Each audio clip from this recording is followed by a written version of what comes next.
Compilación de cuentos El Aleph, de Jorge Luis Borges, con voz por Laura Malfoy. La busca de Averroès.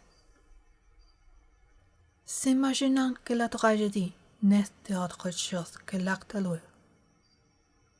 Ernest Renan, Averroès, 48, 1861. Abul Walid Muhammad ibn Ahmad ibn Muhammad ibn Rushd. Un siglo tardaría ese largo nombre en llegar a Averroès, pasando por Benrest y por Avenris, y aún por Abenrasad y Filius Rosadis. Redactaba el 11º capítulo de la obra Tahafut ul-Tahafut, Destrucción de la Destrucción, en el que se mantiene, contra el asceta persa Ghazali, autor de Tahafut ul-Falasifa, Destrucción de filósofos, que la divinidad sólo conoce las leyes generales del universo, lo concerniente a las especies, no al individuo. Escribía con lenta seguridad, de derecha a izquierda, el ejercicio de formar silogismos y de eslabonar vastos párrafos no le impedía sentir, como un bienestar, la fresca y honda casa que lo rodeaba. En el fondo de la siesta se enronquecían amorosas palomas. De algún patio invisible se elevaba el rumor de una fuente. Algo en la carne de Averroès, cuyos antepasados procedían de los desiertos árabes, agradecía la constancia del agua. Abajo estaban los jardines, la huerta, abajo el atareado Guadalquivir y después la querida ciudad de Córdoba, no menos clara que Bagdad o que el Cairo, como un complejo y delicado instrumento, y alrededor, esto Averroès lo sentía también, se dilataba hacia el confín la tierra de España, en la que hay pocas cosas, pero donde cada una parece estar de un modo sustantivo y eterno. La pluma corría sobre la hoja. Los argumentos se enlazaban, irrefutables, pero una leve preocupación empañó la felicidad de Averroès. No la causaba el Tahafut, trabajo fortuito, sino un problema de índole filológica vinculado a la obra monumental que lo justificaría ante las gentes, el comentario de Aristóteles.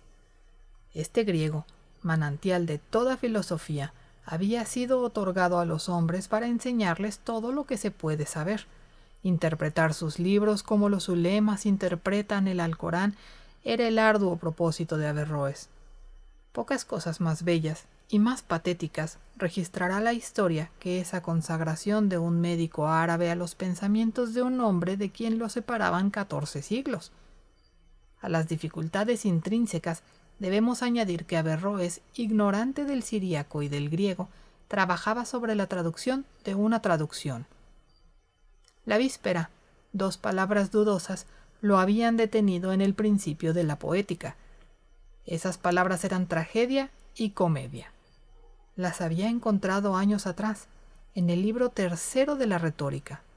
Nadie, en el ámbito del Islam, barruntaba lo que querrían decir. Vanamente había fatigado las páginas de Alejandro de Afrodisia. Vanamente había compulsado las versiones del nestoriano Hunan ibn Ishaq y de Abu Bashar Mata. Esas 2 palabras arcanas pululaban en el texto de la poética. Imposible eludirlas. Averroès dejó la pluma. Se dijo, sin demasiada fe, que suele estar muy cerca lo que buscamos. Guardó el manuscrito del Tahafut y se dirigió al anaquel donde se alineaban, copiados por calígrafos persas, los muchos volúmenes del Mokam del ciego Abencida. Era irrisorio imaginar que no los había consultado, pero lo tentó el ocioso placer de volver sus páginas. De esa estudiosa distracción lo distrajo una suerte de melodía. Miró por el balcón enrejado. Abajo, en el estrecho patio de tierra, jugaban unos chicos semidesnudos. Uno de pie en los hombros de otro, hacía notoriamente de almuédano. Bien cerrados los ojos, salmodiaba «No hay otro Dios que el Dios». El que lo sostenía inmóvil hacía de alminar, otro, abyecto en el polvo y arrodillado, de congregación de los fieles. El juego duró poco. Todos querían ser el almuédano, nadie la congregación o la torre. Averroes los oyó disputar en dialecto grosero, vale decir en el incipiente español de la plebe musulmana de la península. Abrió el Kitab-ul-Ain de Jalil y pensó con orgullo que en toda Córdoba, acaso en todo Al-Andalus, no había otra copia de la obra perfecta que esta que el emir Yaqub al-Mansur le había remitido de Tánger. El nombre de ese puerto le recordó que el viajero Abul Qasim al-Ashari, que había regresado de Marruecos, cenaría con él esa noche en casa del alcoranista Faraj. Abul Qasim decía haber alcanzado los reinos del imperio de Sin, de la China. Sus detractores, con esa lógica peculiar que da el odio, juraban que nunca había pisado la China y que en los templos de ese país había blasfemado de Alá. Inevitablemente, la reunión duraría unas horas. Averroes, presuroso, retomó la escritura del Tahafut. Trabajó hasta el crepúsculo de la noche. El diálogo, en la casa de Faraj, pasó de las incomparables virtudes del gobernador a las de su hermano el emir. Después, en el jardín, hablaron de rosas. Abul Qasim, que no las había mirado, juró que no había rosas como las rosas que decoran los cármenes andaluces. Faraj no se dejó sobornar. Observó que el doctor Ibn Qutayba describe una excelente variedad de la rosa perpetua que se da en los jardines del Indostán y cuyos pétalos, de un rojo encarnado, presentan caracteres que dicen: no hay otro Dios que el Dios, Muhammad es el apóstol de Dios. Agregó que Abul Qasim seguramente conocería esas rosas. Abul Qasim lo miró con alarma. Si respondía que sí, todos lo juzgarían, con razón, el más disponible y casual de los impostores. Si respondía que no, lo juzgarían un infiel. Optó por musitar que con el Señor están las llaves de las cosas ocultas y que no hay en la tierra una cosa verde o una cosa marchita que no esté registrada en su libro. Esas palabras pertenecen a una de las primeras azoras. Las acogió un murmullo reverencial. Envanecido por esa victoria dialéctica, Abul Qasim iba a pronunciar que el Señor es perfecto en sus obras e inescrutable. Entonces Averroes declaró, prefigurando las remotas razones de un todavía problemático Hume: me cuesta menos admitir un error en el doctor Ibn Qutayba o en los copistas que admitir que la tierra da rosas con la profesión de la fe. Así es, grandes y verdaderas palabras, dijo Abul Qasim.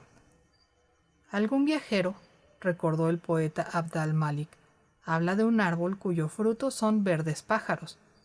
Menos me duele creer en él que en rosas con letras. El color de los pájaros, dijo Averroes, parece facilitar el portento.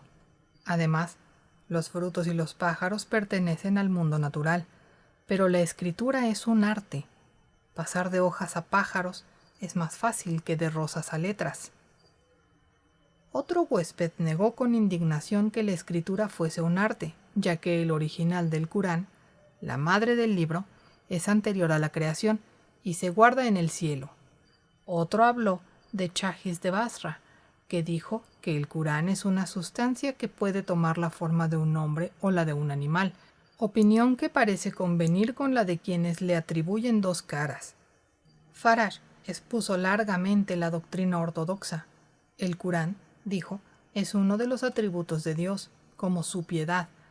Se copia en un libro, se pronuncia con la lengua, se recuerda en el corazón, y el idioma y los signos y la escritura son obra de los hombres, pero el Corán es irrevocable y eterno. Averroes, que había comentado La República, pudo haber dicho que la madre del libro es algo así como su modelo platónico, pero notó que la teología era un tema del todo inaccesible a Abul Qasim. Otros, que también lo advirtieron, instaron a Abul Qasim a referir alguna maravilla. Entonces, como ahora, el mundo era atroz. Los audaces podían recorrerlo, pero también los miserables, los que se allanaban a todo. La memoria de Abul Qasim era un espejo de íntimas cobardías. ¿Qué podía referir? Además, le exigían maravillas, y la maravilla es acaso incomunicable. La luna de Bengala no es igual a la luna del Yemen, pero se deja describir con las mismas voces. Abul Qasim vaciló, luego habló. Quien recorre los climas y las ciudades, proclamó con unción, ve muchas cosas que son dignas de crédito. Esta, digamos, que solo he referido una vez al rey de los turcos. Ocurrió en Sinkalán, Cantón, donde el río del agua de la vida se derrama en el mar.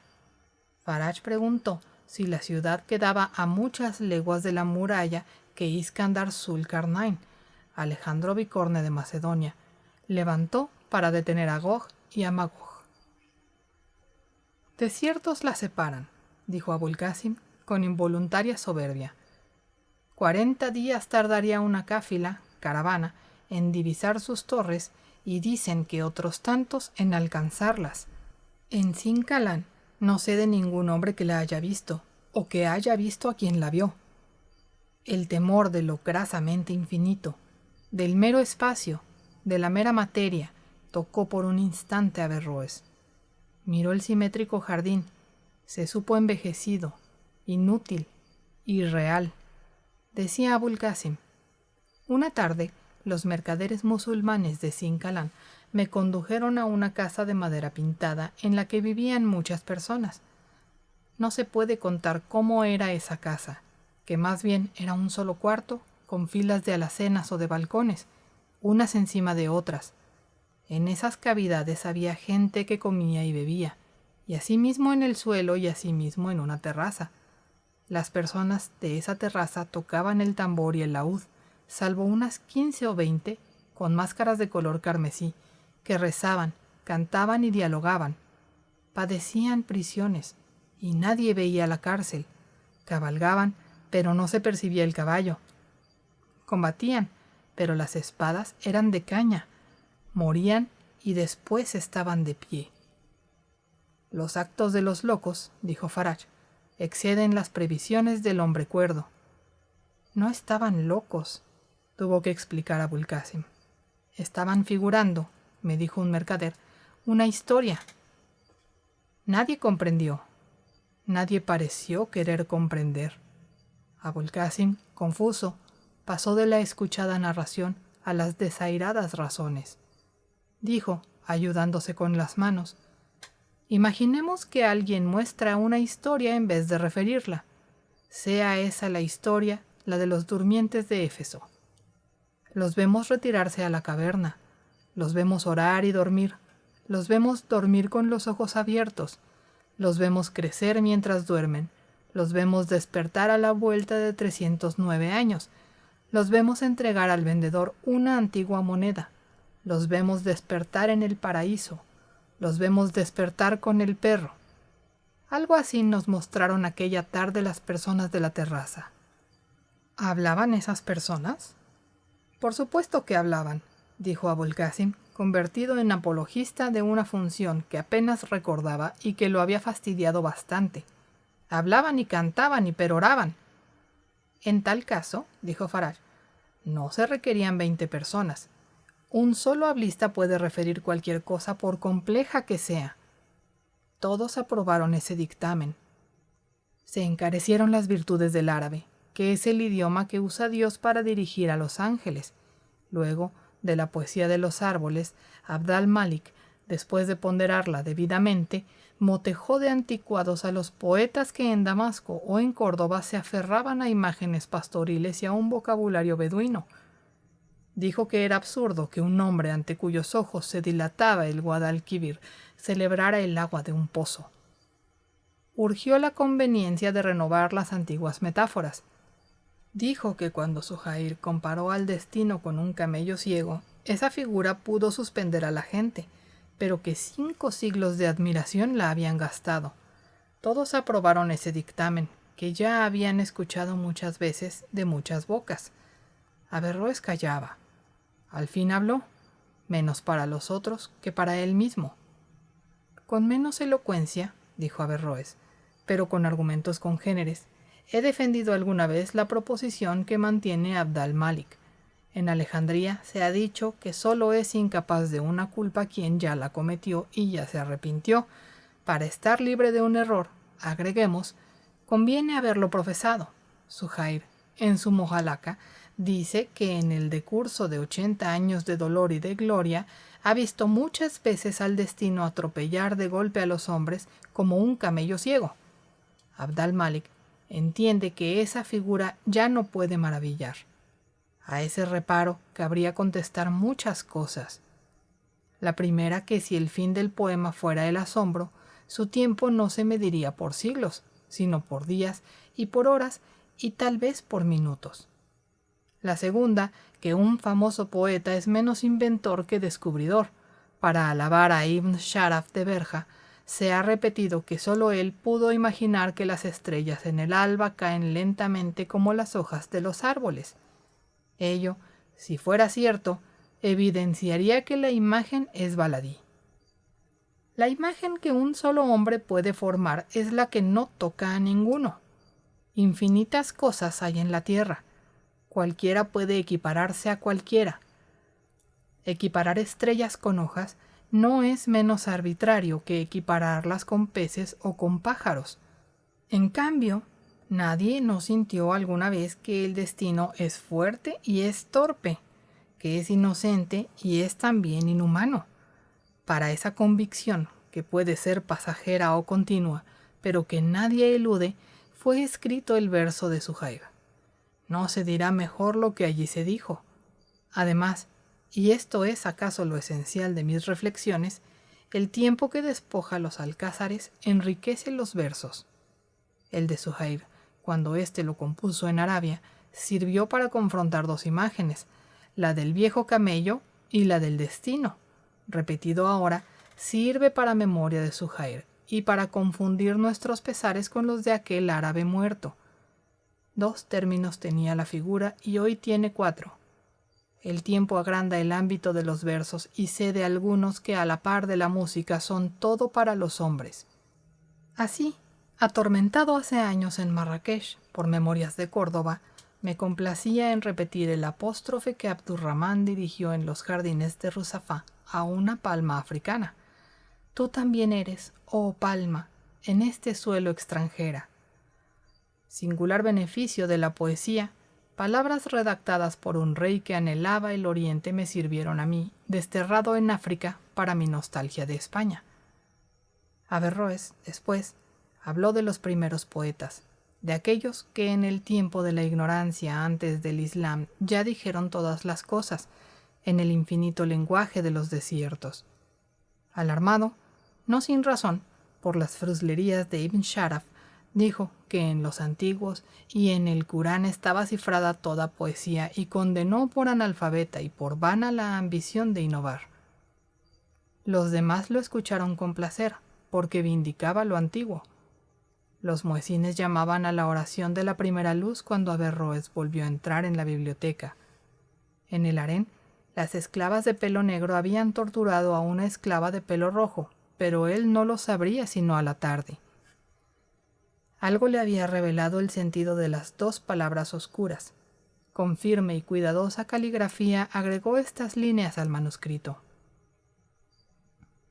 Aristóteles, denomina tragedia a los panegíricos y comedias a las sátiras y anatemas. Admirables tragedias y comedias abundan en las páginas del Corán y en las mojalacas del santuario. Sintió sueño, sintió un poco de frío. Desceñido el turbante, se miró en un espejo de metal. No sé lo que vieron sus ojos, porque ningún historiador ha descrito las formas de su cara. Sé que desapareció bruscamente, como si lo fulminara un fuego sin luz, y que con él desaparecieron la casa y el invisible surtidor y los libros y los manuscritos y las palomas y las muchas esclavas de pelo negro y la trémula esclava de pelo rojo y Faraj y Abul Qasim y los rosales y tal vez el Guadalquivir. En la historia anterior quise narrar el proceso de una derrota. Pensé primero en aquel arzobispo de Canterbury que se propuso demostrar que hay un Dios, luego en los alquimistas que buscaron la piedra filosofal, luego en los vanos trinsectores del ángulo y rectificadores del círculo. Reflexioné después que más poético es el caso de un hombre que se propone un fin que no está vedado a los otros, pero sí a él. Recordé a Averroes que, encerrado en el ámbito del Islam, nunca pudo saber el significado de las voces tragedia y comedia. Referí el caso a medida que adelantaba. Sentí lo que hubo de sentir aquel dios mencionado por Burton, que se propuso crear un toro y creó un búfalo. Sentí que la obra se burlaba de mí. Sentí que Averroes, queriendo imaginar lo que es un drama sin haber sospechado lo que es un teatro, no era más absurdo que yo, queriendo imaginar a Averroes sin otro material que unos adarmes de Renan, de Lane y de Assim Palacios. Sentí, en la última página, que mi narración era un símbolo del hombre que yo fui, mientras la escribía, y que, para redactar esa narración, yo tuve que ser aquel hombre, y que, para ser aquel hombre, yo tuve que redactar esa narración, y así hasta lo infinito. En el instante en que yo dejo de creer en él, Averroes desaparece.